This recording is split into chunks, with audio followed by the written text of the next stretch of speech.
C'est un rendez-vous respecté ici à Bujumbura, au Burundi, pays hôte du 23e sommet des chefs d'État et des gouvernements de pays membres du marché commun de l'Afrique orientale et australe. Les chefs d'État des pays membres ont fait leur entrée dans la salle de conférence et Félix Antoine Tshisekedi Tshilombo, président de la RDC, s'est installé aux côtés de ses pairs. Dans son mot de bienvenue, le président de la République du Burundi a appelé les sommets à développer l'agriculture, l'exploitation minière et le tourisme qui sont un atout à valoriser tout en privilégiant l'intégration régionale. Évariste Ndayishimiye a appelé également les sommets à la solidarité pour bâtir une paix durable garantissant la sécurité régionale tout en plaidant pour la paix à l'est de la République démocratique du Congo. Prenant la parole à son tour, Félix Antoine Tshisekedi Tshilombo a réaffirmé son engagement à jouer un rôle de premier plan au sein de l'organisation. Distingués collègues, la paix et la sécurité sont les fondations de toute intégration régionale réussie. Sans paix, il ne peut y avoir de prospérité durable. Aujourd'hui encore, plusieurs pays de notre région, en ce compris la République démocratique du Congo, sont confrontés à des défis sécuritaires majeurs causés par des forces négatives qui continuent de semer la désolation et freinent le développement de nos peuples. La République démocratique du Congo est toutefois résolument engagée dans un processus de pacification de ces provinces de l'Est touchées par la guerre d'agression qui nous est injustement imposée par le Rwanda. Nous aspirons à une collaboration régionale renforcée pour éradiquer les sources d'instabilité et promouvoir un climat favorable aux affaires et au développement dans toute la région. Un sommet riche en cérémonies. Le COMESA a célébré ses 30 ans d'existence. Pour les instruments de pouvoir ont été transmis au président Évariste Ndayishimiye, président entrant du COMESA, par le président zambien, président sortant de la conférence du COMESA. Le COMESA, c'est une grande communauté qui englobe 21 pays de la région et la RDC fait partie. Et COMESA, selon le thème de cette année, s'appuie sur l'intégration de la région. L'intégration sur le plan économique, sur le plan agricole, sur le plan de commerce, sur le plan d'agriculture, je parlais tantôt, et sur le plan de paix et sécurité surtout. Et c'est le sujet surtout concernant la paix, et ça a été largement discuté au niveau du Conseil des ministres, l'appui des COMESA à la République démocratique du Congo concernant la pacification de la paix à la partie est de la République démocratique du Congo. L'appui des COMESA à la SADC, l'appui des COMESA au processus de Luanda. Et aujourd'hui, les chefs d'État et de gouvernement, ils vont parler sur la question de la paix, ils ont parlé sur la question du commerce, sur la question de l'intégration régionale de notre région autour de notre communauté qui est COMESA. Comme vous le savez, le président de la République, son Excellence Félix Antoine Tshisekedi, tient à remettre la RDC au cœur de tous les débats économiques. Le rôle que nous jouons, c'est de pouvoir mobiliser tous les pays du COMESA, qui sont au nombre de 21, de désormais pencher vers les chaînes de valeur. Parce que depuis 1960, lors des indépendances africaines, on n'a fait que l'industrie extractive. On a fait l'extraction de nos minéraux vers les pays occidentaux, mais on a capté seulement que 3% de la valeur marchande de nos produits. Et donc pour le président de la République, nous devons migrer vers la transformation de nos ressources. C'est la raison pour laquelle le thème qui a été débattu au sein de ces sommets, c'est comment nous pouvons, dans cet environnement de changement climatique, migrer vers les chaînes de valeur au niveau de l'agriculture pour nous permettre de transformer nous-mêmes notre agriculture, mais également notre secteur minier. Et vous savez qu'il pilote avec son homologue zambien la grande chaîne de valeur de production de batteries et véhicules électriques dans la partie sud-est de la RDC. Et donc c'est autour de ce genre de questions que le président de la République va mobiliser ses pairs pour que finalement l'Afrique puisse décoller. Makambu eza ya koinda na Kinshasa, moto eza ya kopela na Kinshasa, ezali kotourner tout autour il y a changement de la constitution. Aujourd'hui, peuple congolais, Nakotali Sabino, pourquoi était ezali obligé na baye oyo balingi Congo batelema basimba na main dans la main pour la constitution changeame.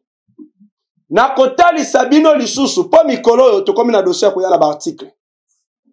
Nakotali Sabino na article moko ya constitution ya République démocratique du Congo oyo ezali kopesa raison na ba M23 na bitumba oyo bali kosala na mabele na biso na este. Revendication ya ba M23 selon notre constitution na article oyo na kopesa bino ezali kotalisa ete ke baza na raison ya kobundisa biso ya kosalisa biso bitumba. C'est par là que vous allez comprendre l'importance ya ko changer constitution ya Congo. Abe Chole, Amongo, Utembi, bientôt bazo kene na niveau ya Bruxelles. Et loko nini bazali ko kene koluka na Bruxelles. Et loko nini bazo kene kosala na Bruxelles peuple congolais. Un lieutenant général retraité. Na komo ya Sikatenda Shaban. Bakangi non seulement yemoko, bakangi na chauffeur na ye.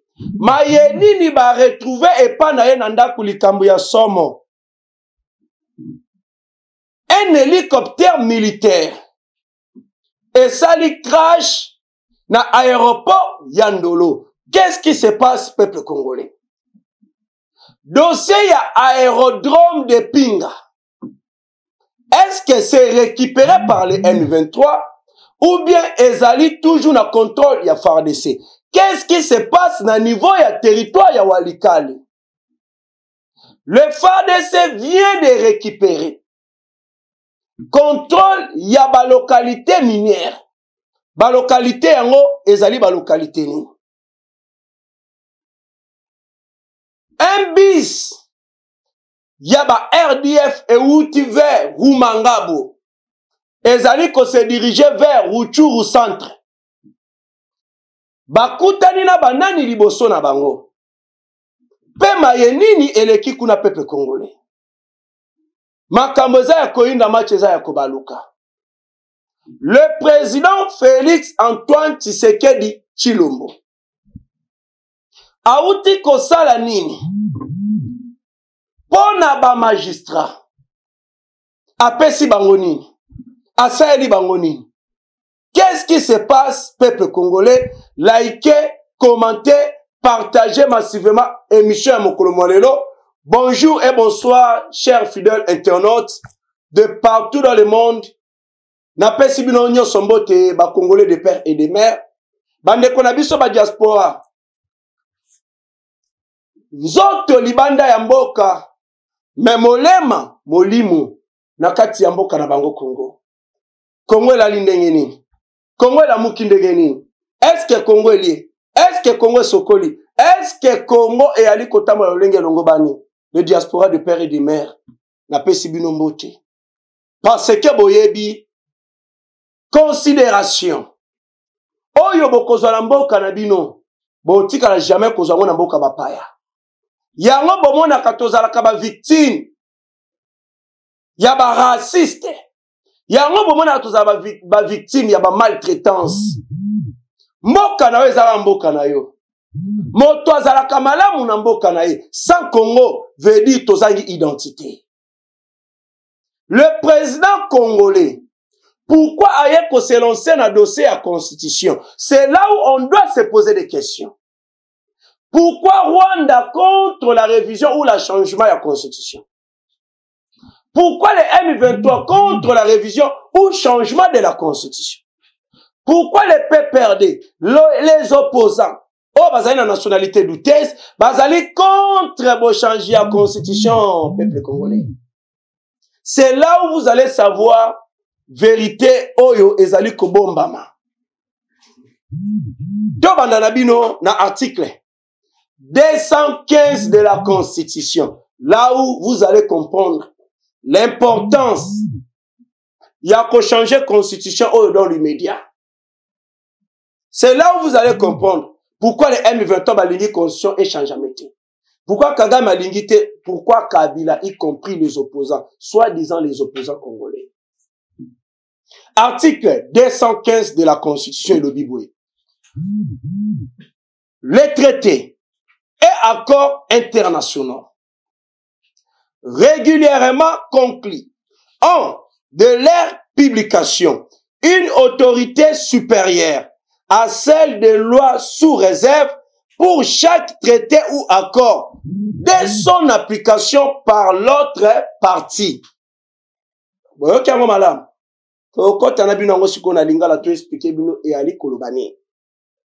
Article 215 de la Constitution.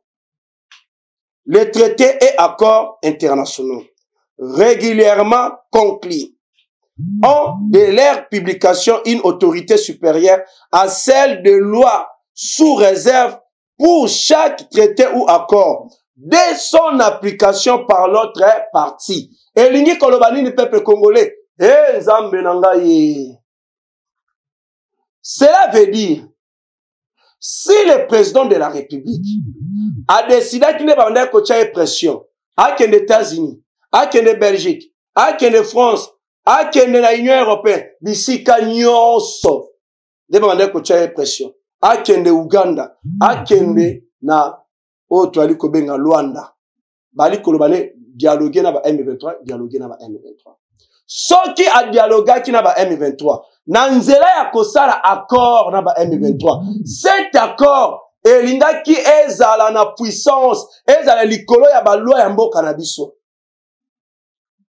Selon l'article 215 de la Constitution. Accord wana elinga ki ezala likolo ya mibeko ya mboka na biso peuple congolais. Bon, imaginez article 215.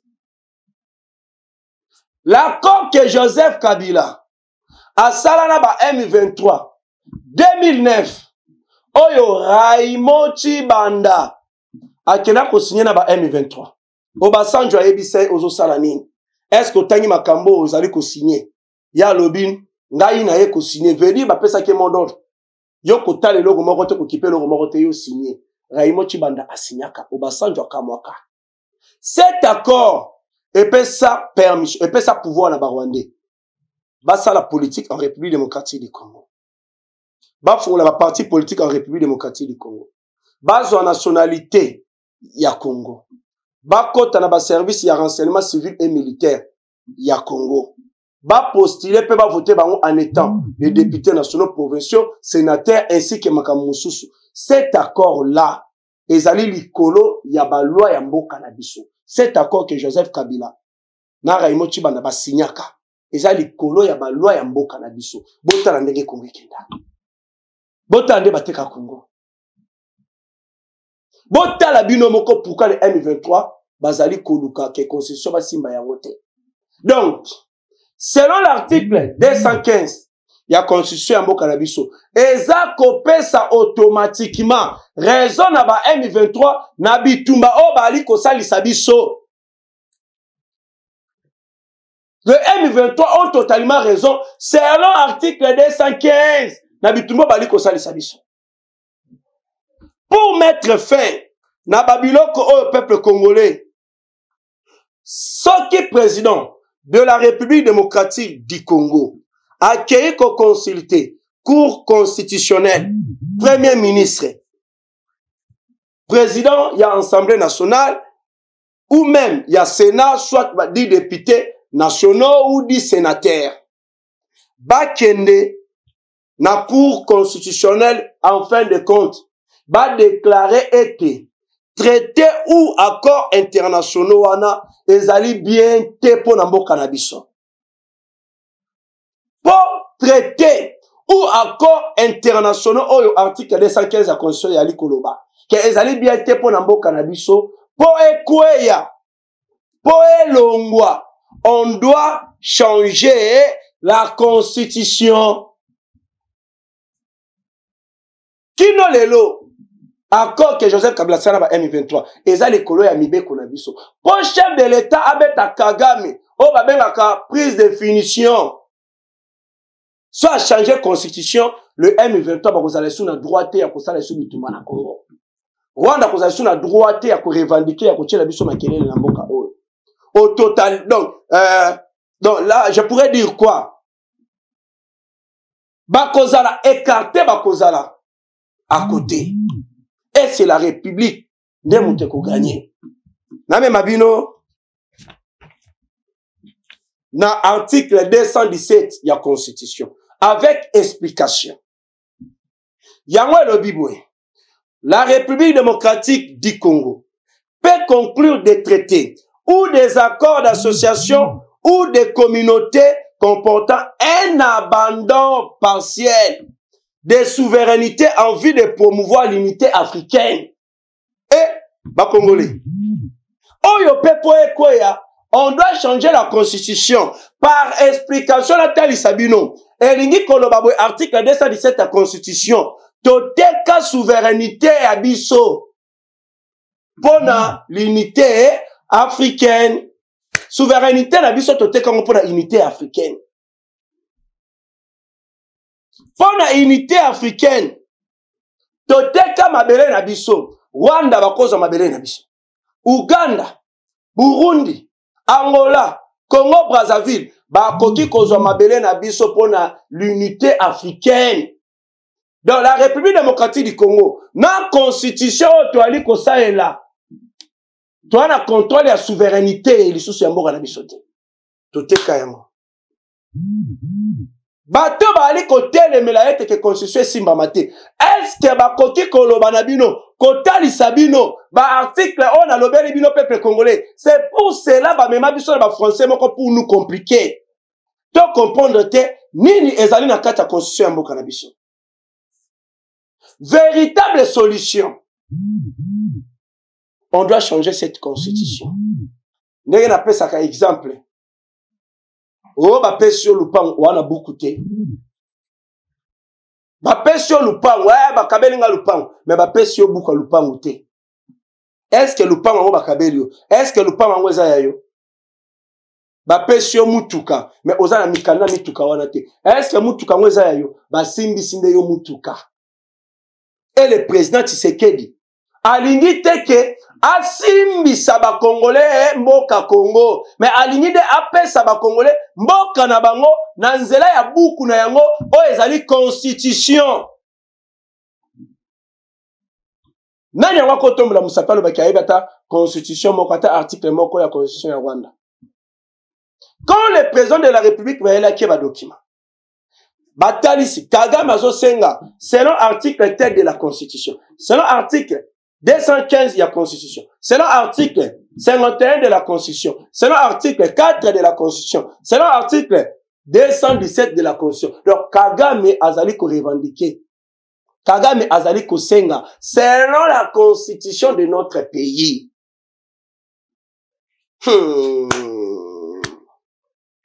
Congolais. Boali koyoka likam.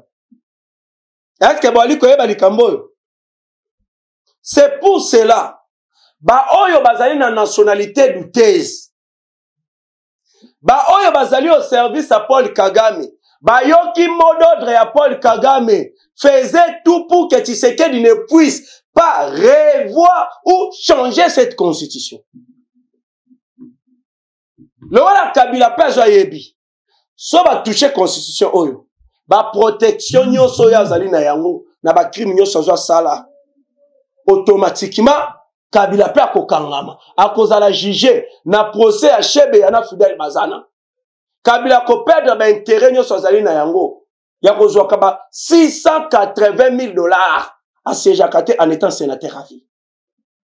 Kabila tela lobi eza danger nako dinda ko kota boloko yango baali kocha en terme ba millions. Bientôt, Ambongo, Utembi, na Nishole, baozala wapi na niveau ya Bruxelles. Baokele kosala nini? Eka musabino te. Soki tolobi tokota na histoire ya Ambongo. Tant na ba bino ke bato baza na nationalité douteuse, bangonde bakotele me la constitution ya mboka na biso. Ambongo, mutu azwaye abokolaye ezali de fin Jano Bemba. papa ya Jean-Pierre Bemba Gombo.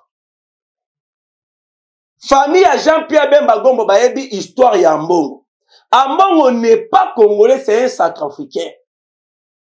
C'est pour cela, au moment où Rwanda, Kagame, bali ko massacrer ba Congolais na mboka na bango na est de la République démocratique du Congo. Au lieu que Ambongo puisse condamner cela, Ambongo Aleka Lobi, je félicite la leadership réelle et la bonne gouvernance ya Paul Kagame. Cette leadership réelle ezali nini? Ya ko piller ba minéraux congolais, ya ko boma ba congolais, bonne gouvernance, ya ko boma ba congolais, ya ko piller ba minéraux congolais pour na intérêt na yemo ko na famille na Paul Kagame. C'est à vous maintenant de comprendre, peuple congolais. Allez-y comprendre. Utembe, Ndemuta Sangisa, Kabila, na Moïse Katumbi, réconciliation ya Bakatangue. Est-ce que selon l'histoire, Katumbi et Joseph Kabila, bazali ba véritable Katangue, peuple congolais? Bato bazo télémer la constitution. Martin Fayulu. Mouyaka. Ayebi ki kongote. Mouta bana ko expliquer que le belay c'était Adolphe Muzut. Ayebi ki kongote. Vers les années où il y a le babotama na Njili, à l'époque Njili ezalaka zamba. Boyebi ata bande ko Martin Fayulu. Papa mama. Ah tu as déjà comme Keita Djen. Tokota na source Jean-René Fundi Njoya. Ye a ôté les paix. Constitution. Vous allez voir des gens au bazana nationalité douteuse. So bomoni ba congolais, ils ont au service du Rwanda. Ambongo Utembi Chole, bazo kende na niveau ya Bruxelles, na mikolo ezali koya. Mission ni bazo kende na Bruxelles. Et loko ni bazo kende koluka na Bruxelles. Bazo kende ete. Kosa la réunion. En termes ya Mosolo, une affaire il y a 30 quelque chose de millions de dollars. Oh bakozwa. Bapé sana ba filimbi, lusha, ba mouvement citoyen. Bapé sana ba parti politique ebele, baté le mela, révision ou changement de la constitution. Et ça, oh, bah, ça allait qu'on prépare. Et ça, oh, bah, allait qu'on banza, bah, ok, le ça. Et Congolais, faut tous à la prudence. Bah, ok, kokanga, le lieutenant général retraité, c'est Katenda Chaban. Le monsieur en question, un lieutenant général retraité, mais à ça, la réunion là, militaire, chez lui. Y compris, conteneur rempli d'armes lourdes, chez lui à la maison. Imaginez-vous, comment, babane ko planifier ba ça la cour. Bien bon, ba kei ko perquisitionner, chez lui à la maison. Ba zui ba récupérer ba biloko na ba téléphone na pour na koyeba bateau ya zali na bango ba contact. C'est par là on a eu arrêté chauffeur naï. Chauffeur na komi koloba général O Ayaka, général O Ayaka, général O Ayaka. Et vous, pour votre information, arrestation, il y a une affaire, il y a 40 généraux déjà aux arrêts. Nakatia Kop, il y a qu'à déstabiliser les régimes en place. Je vous assure, la tempête arrive, peuple congolais. Ndenge balobaka, mambu masobele, bachela kibiso manyoko na mai meto sombele ngongu baposo. Nyama oya aliaka lideso azalaka na kati ya lideso. Bakangie la tempête arrive, peuple congolais. Ndenge tolobaka, mambu masobele. C'est par là, peuple congolais. Na histoire, na problème outi koleka dernièrement ya Moïse Katumbi. Il y a piste d'atterrissage au milieu de nulle part. Mosika ya habitation. Et ça qui là où babanda ko préparer. Babanda ko beta déjà dans le mbango. Pour d'abord wane sila. Ne ba avion inga ki banda ko kita kuna. Na ba biloko. Na ba makambo ebele. Pour ba luka ba récupérer pouvoir na makasi. Le rôle la pèse à la qui peut ba oba kompanaki. Ba lobi non. Totikaye a consommé infraction. Et Katumbi avait consommé cette infraction. Et ce sont des généraux katangés. Ne batalisi na Katumbi. Ndenge za boye, ozana eloko moko ko sauver ote bakokanga yo. Seule façon yokoki komi sauver et sengelo sala nini okima. Et Katumbi na kokima na c'est là où Katumbi siko azui touche. Na kokima ya Katumbi, Katumbi siko atombe nde siko na piège. Passeport congolais ya Katumbi expiraki na mois de février. Katumbi abimi na passeport nini? A passeport nini que Moïse Katumbi a utilisé pour akende na États-Unis d'Amérique. Ezali passeport zambien. Passeport zambien. Par après Katumbi a lobby à kozonga na Congo en disant qui vivra verra. Construit Kosimba Mate à kozonga na Congo via l'aéroport international de Luano. Et Katumbi pourquoi azali kokoka kozonga na Congo te? Parce que Demiak, Aner, Degem, il faut que Katumbi azongi. Bakolo banayo azali congolais. Mais pour nani nous a conseillé la passeport zambien. Katumbi a tombé la piège. C'est là où ils ont bloqué Bozongi à Moïse Katumbi. Et, à Otelemela, changement à constitution. Bosso sur la peuple congolais. Bozala mayele, boyeba, était le plan au Bazali Kosala contre la République démocratique du Congo, les alliés à niveau non, les alliés à niveau calme. Tout tombé la piège. Toi, allez qu'on féliciter les actions du chef de l'État matérialisées par le président du Conseil supérieur de la magistrature. Les actions du chef de l'État matérialisées par le président du Conseil supérieur de la magistrature. Qu'est-ce que le président de la République a sali? En sa qualité de magistrat suprême, le chef de l'État, Félix Antoine Tshisekedi Tshilombo, a créé histoire depuis Congo et Banda et Tikala Kosale Matin chez les magistrats. Banda Congo et Banda et Tikala Kosale Matin. Le président de la République vient d'assurer la prise en charge sanitaire et l'assurance des décès. Naba magistrat Nyonso de la République démocratique du Congo via l'assureur Activa Assurance. Plus question, il y a magistrat à Koufi, ba magistrat basangani babandi ko cotiser mbongo pona kokunda magistrat, to magistrat abeli, ba magistrat bandi ko sangisa mbongo pona ba traiter collègue na bango magistrat. Et si le quoi il y a plus de 20 ans et ça les man à Congo. Et le président de la République, Félix Antoine Tshisekedi Tshilombo, a changé Makambu, na prise en charge médicale et d'essai à ma magistrat via Activa. Veut dire, magistrat tawa yazali na fin front. Ce qui a beli, na carte na Activa, ba obimisela mbongo pona à se faire soigner. Ce qui magistrat a voyagé li banda ya mboka net na poto. Abeli, santé dérangée kuna. Abimisi mbongo na ye, à se faire soigner. A kozwa kaka ba récit, ordonnance aye na ba récit wana a présenter yango Activa a kozwa misela mbongo oyo ezala ba récit na ye wana dépense asali pona traitement na ye. Soki magistrat a kufi, Activa a kobimisa mbongo pona kokunda magistrat wana. Donc, plus jamais ya cotisation, ba magistrat bango na bango ba sangisa pona kokunda muninga na bango, to pona muninga na bango ba traiter. Et si les actions du président de la République matérialisées par le président, il y a Conseil supérieur de la magistrature. Et ceux qui vont être peuple congolais, depuis Congo Banda, du jamais vu, maintenant Nzela est président de la République, Félix Antoine Tshisekedi Tshilombo, et Loko Yeko Salema. La retraite de tous les magistrats. Dossier, il y a retraite de tous les magistrats assurés. Car, après avoir servi l'État durant toute sa carrière, le magistrat congolais recevra en toute sécurité pension de retraite.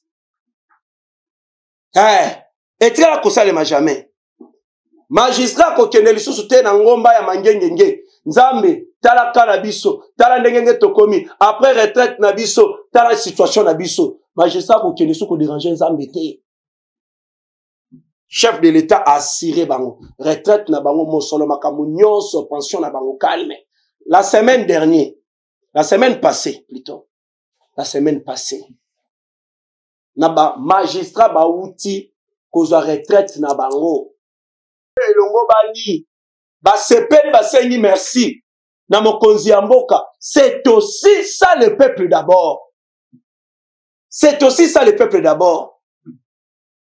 Et ceux qui wana te peuple congolais, et ceux qui wana te ah non mukwantombolo ali kosala makambo incroyable. Et ceux qui wana te, le chef de l'État a réglé le problème de la mobilité de magistrats par la remise de 8 mini-bis au bureau du Conseil supérieur de la magistrature qui ont été remis par le président de la Cour constitutionnelle aux différentes grandes juridictions, à savoir 1. Parquet général près la Cour constitutionnelle. 2. Cour de cassation. 3. Parquet général près la Cour de cassation. Conseil d'État. Haute Cour militaire. Auditorat général. Et au secrétariat permanent du Conseil supérieur de la magistrature. Bazui, Babiloko, Bamini bis na bango. Nous saluons la distribution rationnelle de ces bis par le président de la Cour constitutionnelle, le pasteur Dieudonné Kamouleta. Dit jamais vu. Dit jamais vu. Et Salémi. Depuis Congo et Banda, Babiloko Aboui et Salémi Makate. Mais et Salémi, la vision politique, il y a le président de la République, Félix Antoine Tshisekedi Tshilombo. Non. Félicitations. Babiloko Botalaka ba magistrat. Boyeba, ezali l'État. Ezali image ya mboka Congo. Ezali image ya ba Congolais. Oh, mokonzi mboka a sokoli, a soigné yango sérieusement. Le peuple d'abord, c'est aussi ça. C'est que Joseph Kabila a tikala kosalate. Depuis que le Congo est Congo, et kosale manata wa président de la République. Na bête le chef de l'État maboko. Félicitations à président Félix Antoine Tshisekedi Tshilombo. Balinga Congo boité. Ezali na conseil de ministre moko ekotaka le 4 octobre, le président de la République a lobelaka dossier yaba concession oyo eza ya l'État. Chef de l'État touchaka ba point ebele. Apesaka mission na mama Akasia Bandubola Mbongo Ouazali ministre ya affaires foncières a traité ba dossier belé. Bon comment na Babiloko comment ko créer biso ba problème batonga ba immeuble ba mapango likolo ya ba caniveau. Soki mbou les yeux beti, vous allez voir my place à Rokendezate puisque ba bloca. Comme conséquence, biso nde to sala kanini to souffraka. Mama Akasia autaki kotambola mwa ba bisike belé. Pona ko récupérer ba mabelo eza ya l'État ba pesa ozomona ba belge ba nani yango ba exploiter ba saïda.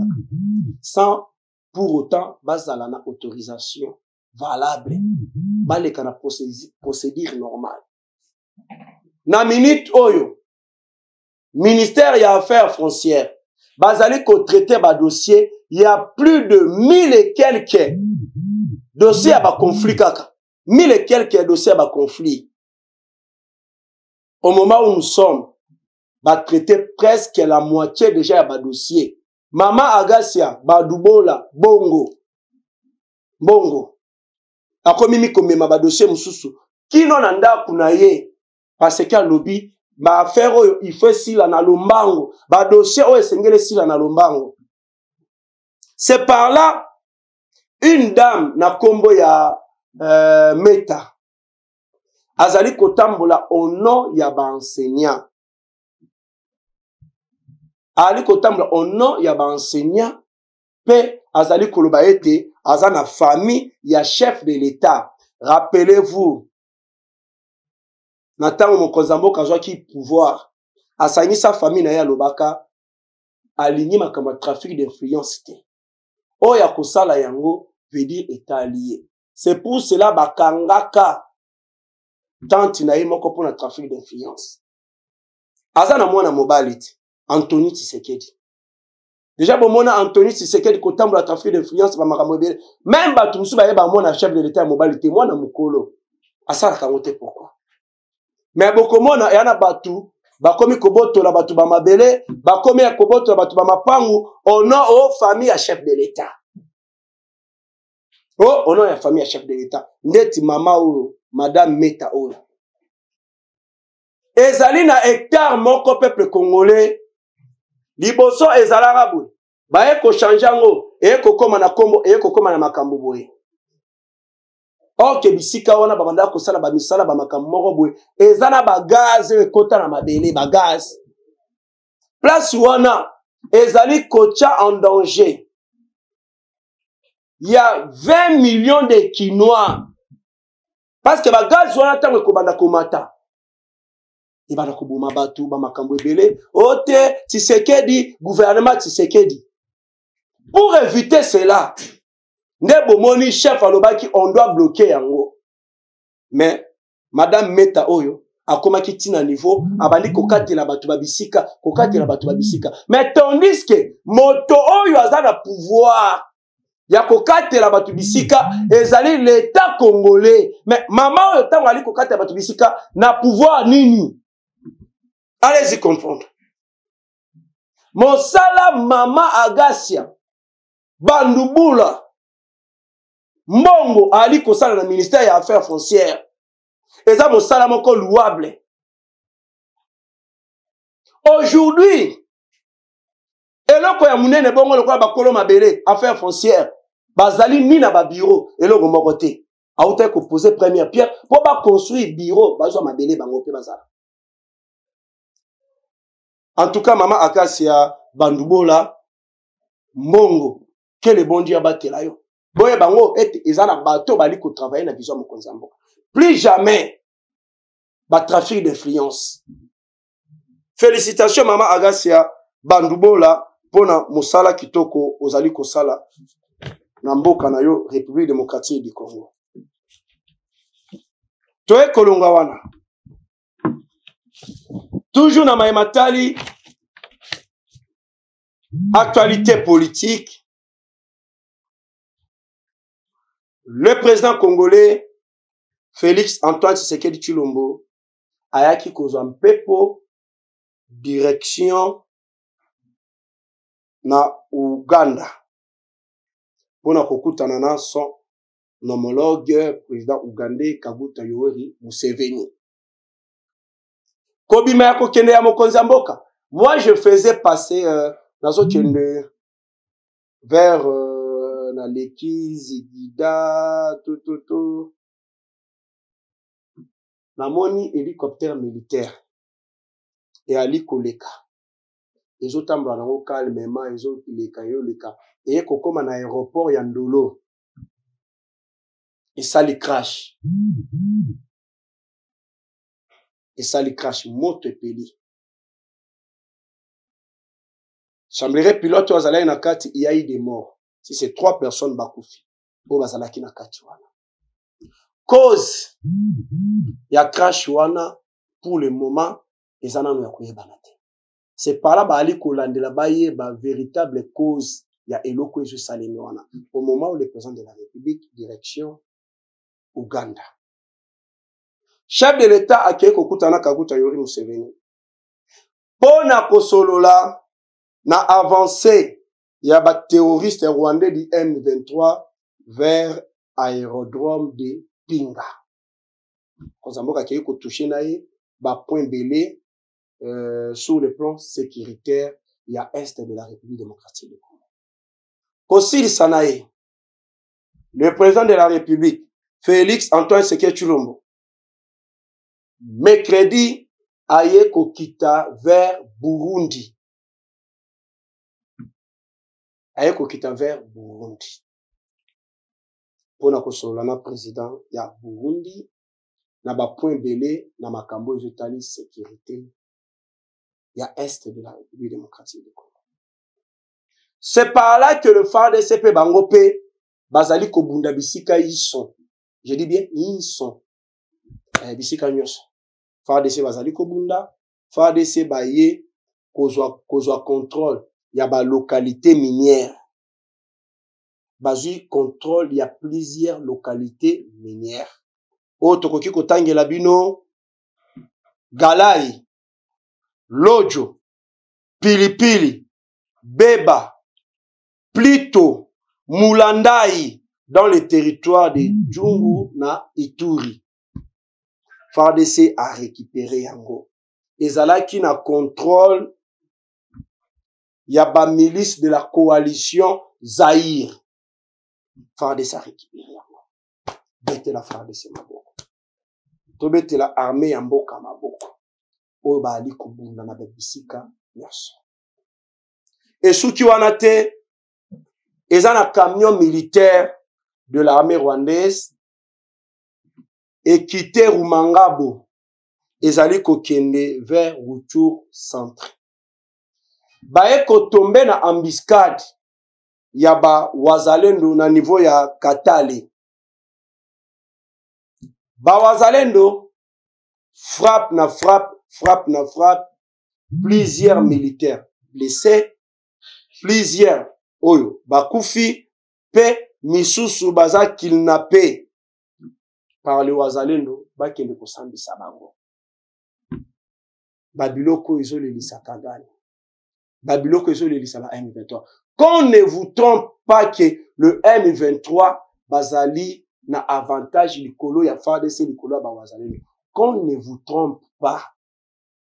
Dossier ya aérodrome de Pinga. Vous allez voir na ba publication ya ba communicateurs numériques ya ba M23. Ils sont en train de publier en disant que ba récupérer yango par le M23 bazali ko contrôler aérodrome de Pinga. C'est archi faux. C'est archi faux. Après te ba atakaki to réussira ki kuboma une affaire ya 100 terroristes rwandais bakufaki. Des renforts et yaki kosalema yaba militaire abiso yaba wazalendo y compris na ba avion de chasse et yaki kokita na niveau ya Pinga po ezali na walikali. Rwanda lokola ba yaki ko perdre ba militaire na bango ebele nde ba yaki ko renforcer ba militaire lisusu. Donc veut dire bango bazali à 15 km ya aérodrome de Pinga. Bazali na aérodrome de Pinga te à 15 km. Baye komatisa drone na bango. Drone na bango ezo mati koyeba position kotala ba makambo ebele. Drone na bango bayaki kobeta yango par le FARDC. FARDC bayaki ko abattre drone wana.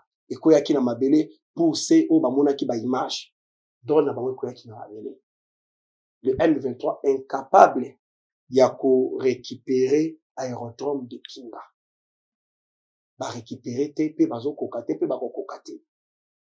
Le FARDC baye ko déployer système de défense aérienne na bango na niveau ya est de la République démocratique du Congo, précisément dans les Kivu. Ba déployer yango na Nord Kivu. Système wana ezali capable ya ko détruire tout objet ou babiloko nyonso bomona ezali kopumbwa likolo. Système wana eko détruire yango na lombango nyonso.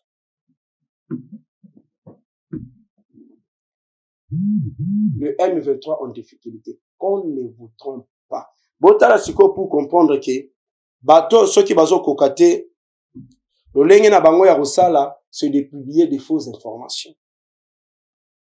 C'est de publier des fausses informations.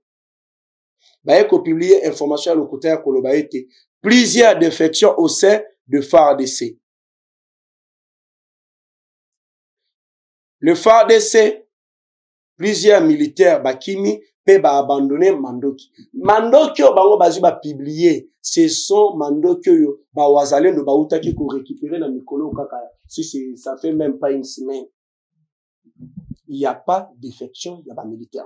C'est archi faux. Pe ba récupérer Mandoki Morote. Mandoki quand les wazalendo ba récupérer ba wazalendo ba lobi boy. Après bokimi ya ba M23. Après te ba o pe tozi tobomi. To récupérer ba Mandoki na bango. Ba Mandoki oyo nde toko utiliser yango na banzoto na bango moko les wazalendo. Et ce sont ces armes là que les M23 bali ko publier ko ba yete ke ba FARDC ba abandonner yango tango bazu ba kini. Archi faux. Ne cédez pas à la manipulation. Il n'y a pas que ça. Ezali susu na mosusu. Ezali susu na mosusu oyo ezali lié na un colonel autoproclamé. C'est un héros. Un héros est parti. Le décès du général autoproclamé, plutôt le décès du général autoproclamé, Kakule Tsukili, dit La Fontaine, l'un des fondateurs de la Pareco, groupe Wazalendo. Ayaki Kozonga dans la ville de Butembo depuis un temps, car il souffrait de la diabète.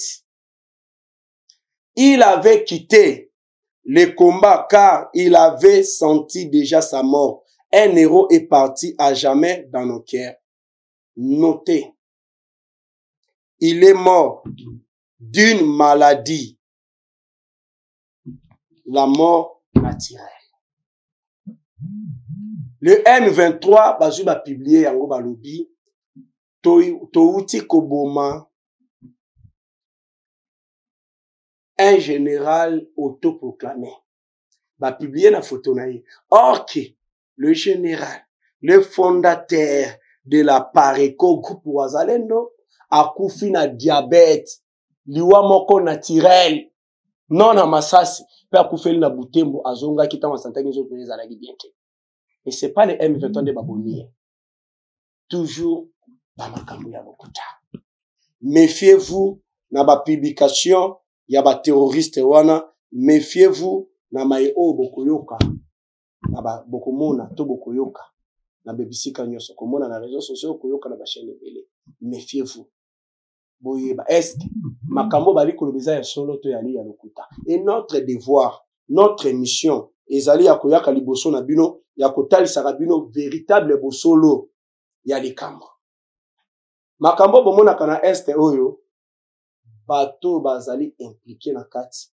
Ndeza bato oyo bomona ba congolais mususu inconscient, mususu inconsciente ya kolanda ye ya koloba kokumisa koloba ebele. Nakotu na bino question.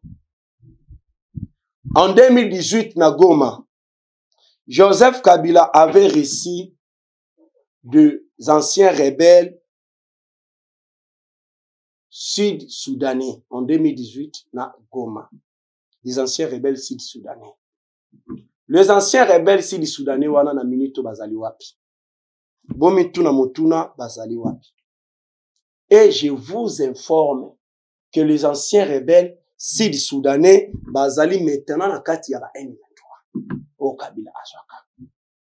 Pona kotali sabino degré ya komba o tozali na yango boyebite ki boyebite nani azali nani.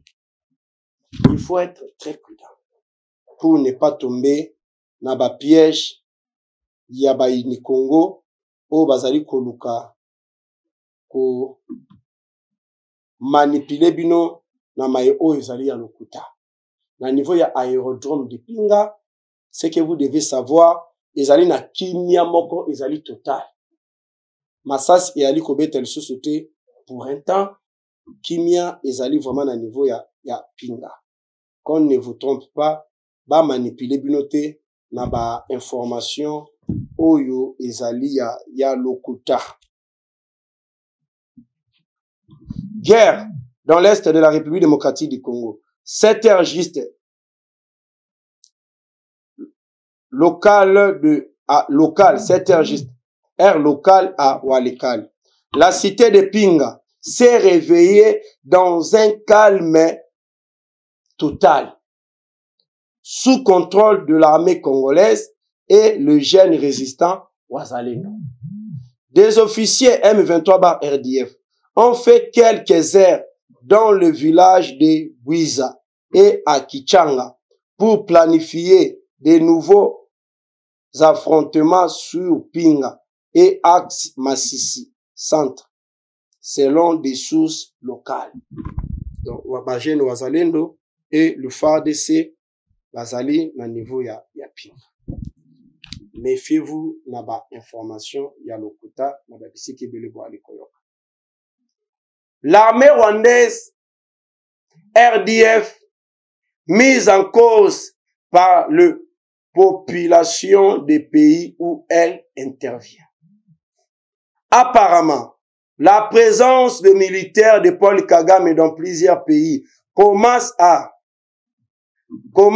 agacer la population de ces pays concernés.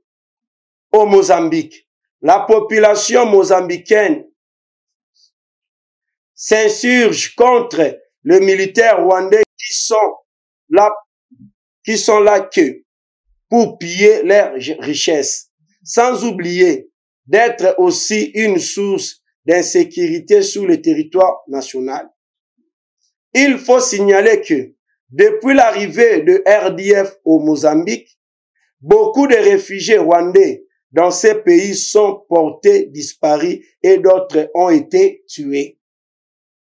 En République démocratique du Congo, on ne peut plus oublier l'histoire sombre que cause ces mêmes militaires de Paul Kagame depuis 28 ans au Kivu.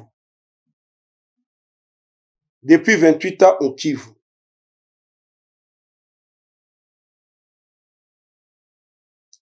La population centrafricaine accuse le même militaire de Kagame de multiples viols.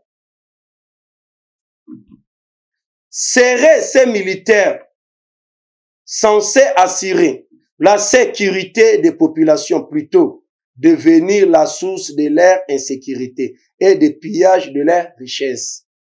La vérité est que le militaire du régime rwandais ne serait pas ce que les gens croyaient être, mais plutôt de prédateurs au service du régime en déclin qui cherche à survivre en utilisant tous les moyens, y compris le pillage et maître.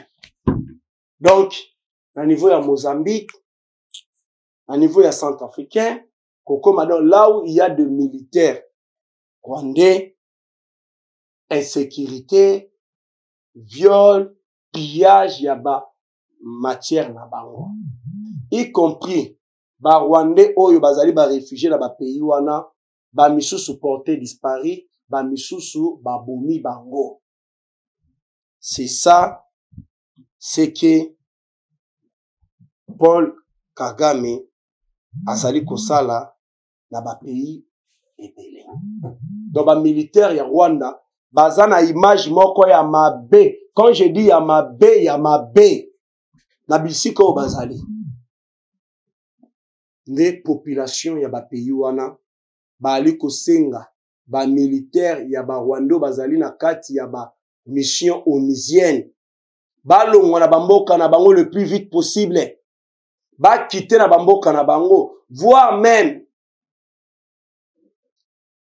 Mozambique kei plus loin ya déposer plainte contre militaire ya Rwanda.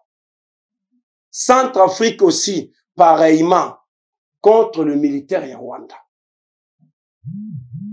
Tandis que bayaki na mission moko ya combattre insécurité, bango moko baye kokoma source ya cette insécurité.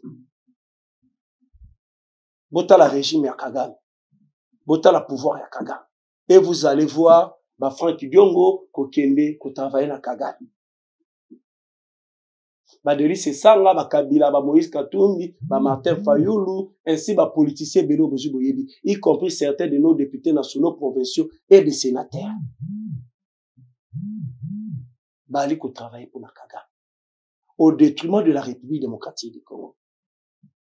C'est pour cela que le président de la République ne doit en aucun jour, ne doit jamais quitter le pouvoir. Car tu habites dans Nazanani, on risquerait, peut-être à cause de Bokonziboye, nous avons na CC, Mouta Kagame. A aucun de ça, nini, à dialoguer, à zuba maramunyo, à traiter on Kagame. On a côté Kakongo. C'est ça l'importance.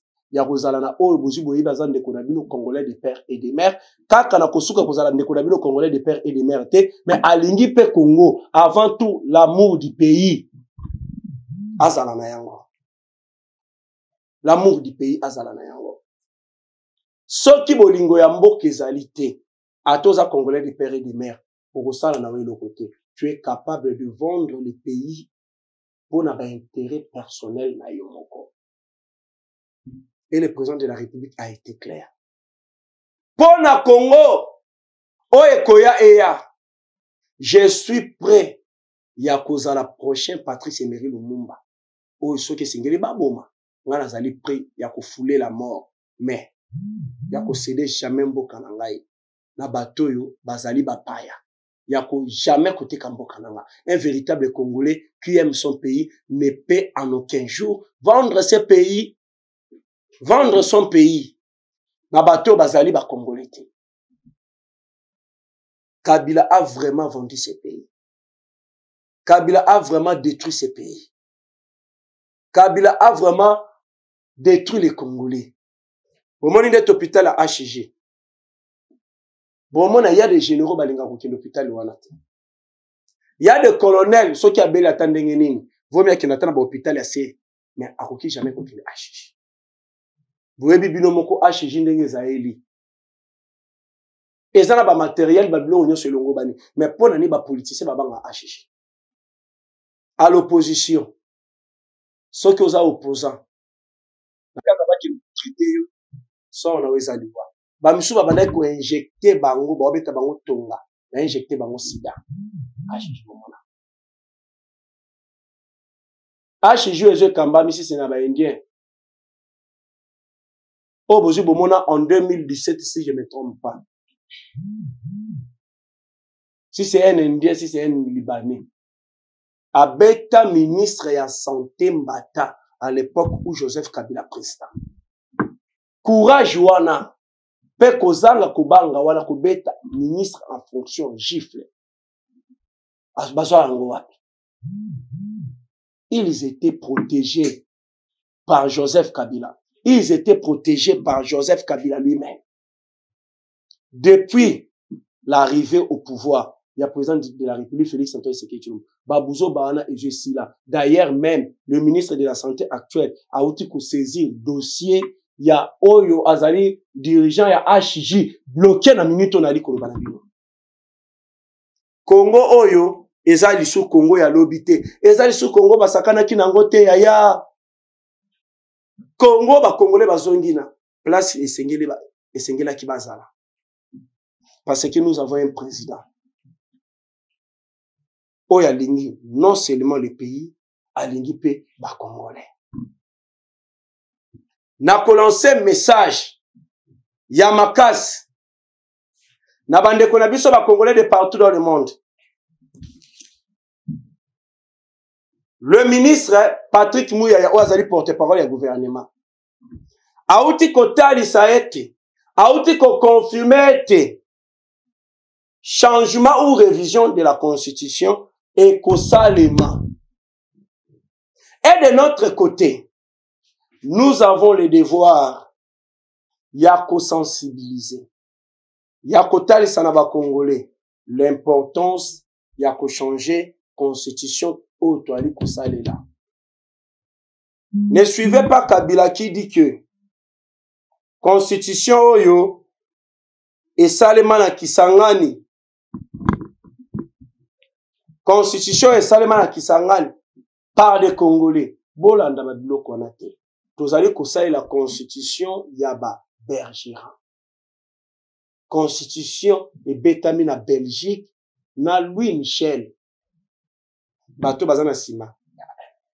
Constitution ezali ko refléter actuel problème eza na Congo te.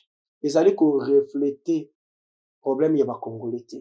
Cette constitution n'a jamais été élaborée na Kisangani. C'est pour cela le président de la République a décidé à kende ko annoncer yango kaka na Kisangani bisika bango balobaki ete ke basala kiyango. Cette constitution que nous utilisons. Eza constitution salema libanda ya mboka. Aussi na bapaya. Nde ba pesa ba intérêt mingi na bapaya ki na ba Congolais ko bakolomboka. Et les Congolais doivent comprendre, doivent savoir l'importance de la révision de la Constitution. Ezali na avion moko ya France, bien rempli na mandoki, kokende ko livrer yango na ba M23, via Uganda ou soit Rwanda. Avion ya ba français. Emmanuel Macron, il fait aussi partie na ba M23, les Américains, l'Union européenne, la Belgique, France, bangonyo c'est États-Unis wana yoso. La communauté internationale, les occidentaux wana bozomona bangonyo so wana bazana sima ya ba M23 car revendication na bango posa na bango eza na kati ya revendication ya ba M23 pour que cela ekweya na mai ba intérêt nyoso ba M23 bazala na yango na Congo selon ba accord kabila signa na bango ekende na mai. On doit changer cette constitution dès qu'on peut savoir article 215, 217, 51, 4, nyoso wane koko ya na mai. On doit changer cette constitution. Sinon avec cette constitution, ils ont fait sa raison na ba M23 na bitumba bazo salisa biso. C'est à vous maintenant de comprendre. Merci beaucoup. Na ba nyoso balandi biso na émission ya mokolo mwalelo na Africa Cool Télévision. Nazali pe na dossier moko ya la police na lingi na bossa na yango. Je dois en parler, c'est très important. Bande kuna biso bali kolela na lobela yango vraiment eza vraiment important makasi. Na lingi kutuna bossa na yango, c'est très important. Dossier à la police. Nini oyo ba policier bali kosala ka ba Congolais bali kolela na lolenge moko incroyable. Nazali na dossier yango awa, j'avais dit pour ne pas que na bossa na yango sengeli na koma yango quelque part. Dossier ya la police.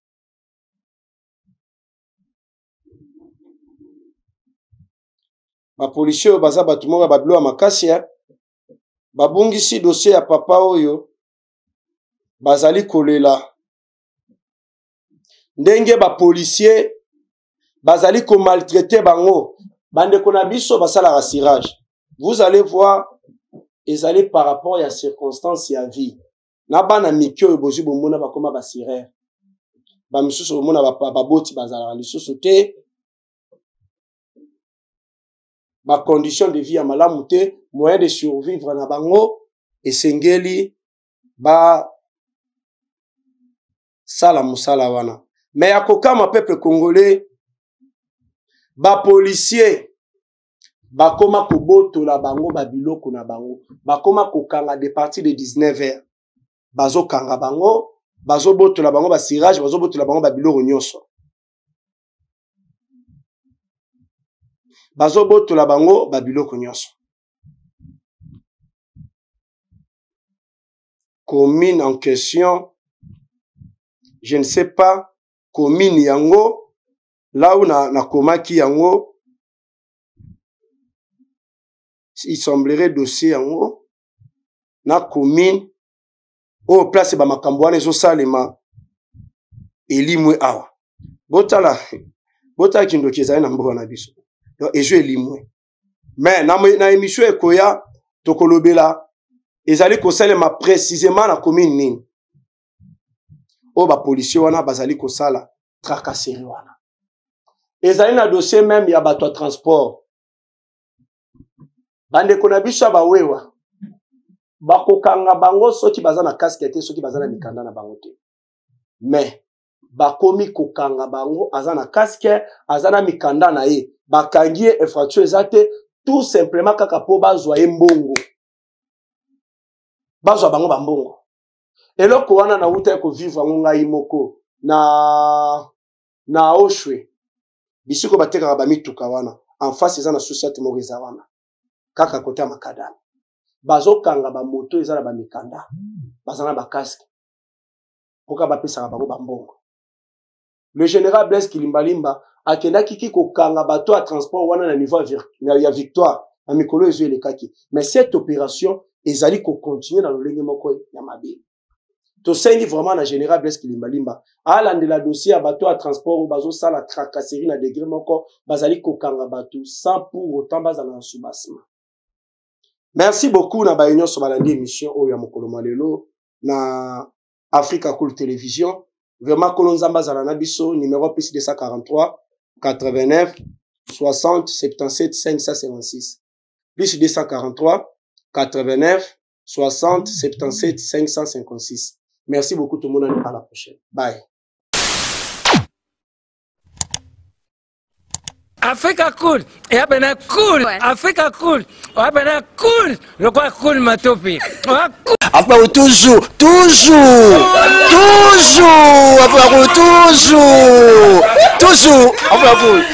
c'est bon. Et ça chaîne est bien, et puis vous êtes très rapide.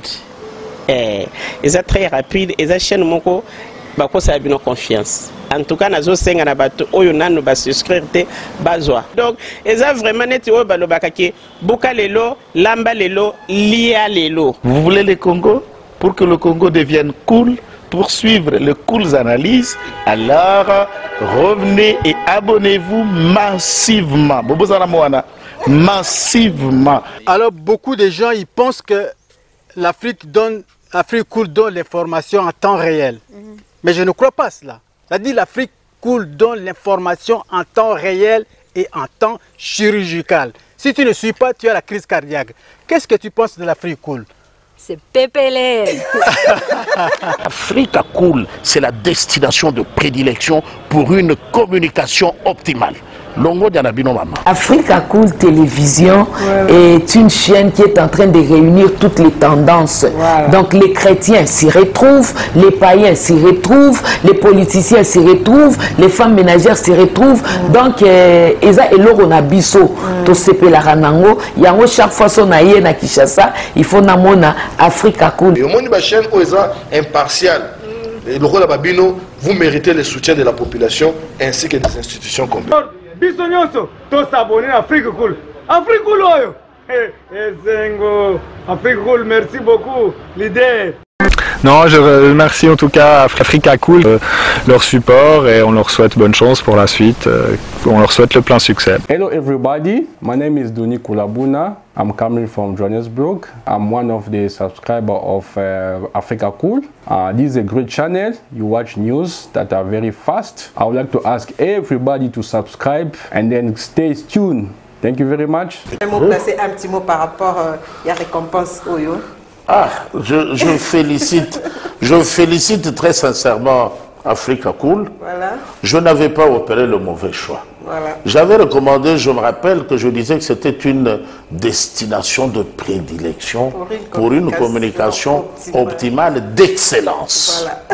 Nazanga Mogotala, YouTube Yemoko à reconnaître que Napona qui m'a bêté. Au moins, il y a choix to salaka, ba réflexion to salaka. Tu as abonné à Africa Cool. Comme ça, tu partages. Bravo Africa Cool. Merci beaucoup. Bravo Bino. Tu dois s'abonner parce que trophée Ezali à Bino, Ezali partagé. Voilà. Moi, je me sens aussi copropriétaire. Il y a prix Oyo. Voilà. Bravo Africa Cool. Merci beaucoup. Toujours.